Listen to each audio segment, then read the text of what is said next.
தாமிரபரணி ஆற்றில் ஏற்பட்ட வெள்ளப்பெருக்கால் ஏரல் தரைமட்ட பாலம் மூழ்கிய நிலையில் இரண்டாவது நாளாக போக்குவரத்து தடை செய்யப்பட்டுள்ளது. கூடுதல் விவரங்களை செய்தியாளர் சுடலைமணி செல்வனிடம் கேட்கலாம். சுடலைமணி, இரண்டாவது நாளாக போக்குவரத்து தடை செய்யப்பட்டுள்ளது. போக்குவரத்திற்கு என்னென்ன மாற்று வழிகள் செய்யப்பட்டுள்ளன, என்ன விவரம்?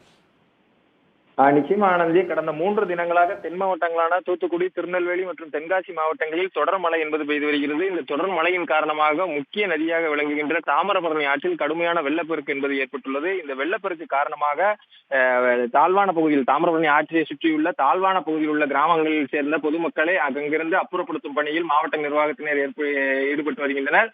குறிப்பாக தற்போது தாமிரபரணி ஆற்றின் தூத்துக்குடி மாவட்டத்தில் முதல் தடுப்பணையாக விளங்குகின்ற மருதூர் அணைக்கட்டில் இருந்து மட்டும் சுமார் 65,000 கன அடி நீர் என்பது வினாடிக்கு சென்று கொண்டிருக்கிறது. இந்த முக்கியமாக பார்க்க வேண்டியது என்னவென்றால் ஏரல் தாமிரபரணி ஆற்று பாலம். இந்த ஏரல் தாமிரபரணி ஆற்று பாலம் என்பது கடந்த வருடம் மழை வெள்ளத்தின் போது உயர்மட்ட பாலம் என்பது அடித்துச் செல்லப்பட்டது.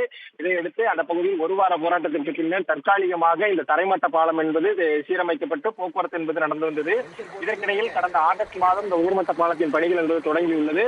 ஆனால் தற்போது இந்த 60,000க்கும் மேற்பட்ட கன அடி நீர் தண்ணீர் வந்து கொண்டிருக்கின்ற காரணத்தினால் தாமிரபரணி ஆற்றில் ஏரல் தரைமட்ட பாலம் என்பது நேற்று மாலை முதல் துண்டிக்கப்பட்டது.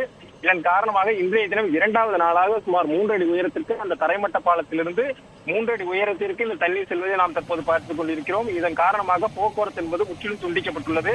இதற்காக மாற்று ஏற்பாடாக சிறுவேகுண்டம் வழியாகவும் மாற்று வழியாக இந்த போக்குவரத்தினை ஏற்படுத்தியுள்ளனர். குறிப்பாக சிறுவேகுண்டம் வழியாக ஆழ்வார் திருநகரி மூலம் இந்த திருச்செந்தூர் அதே போல் தூத்துக்குடி செல்வதற்கான பாதைகளை மாவட்ட நிர்வாகம் சார்பில் ஏற்படுத்தி தரப்பட்டுள்ளது.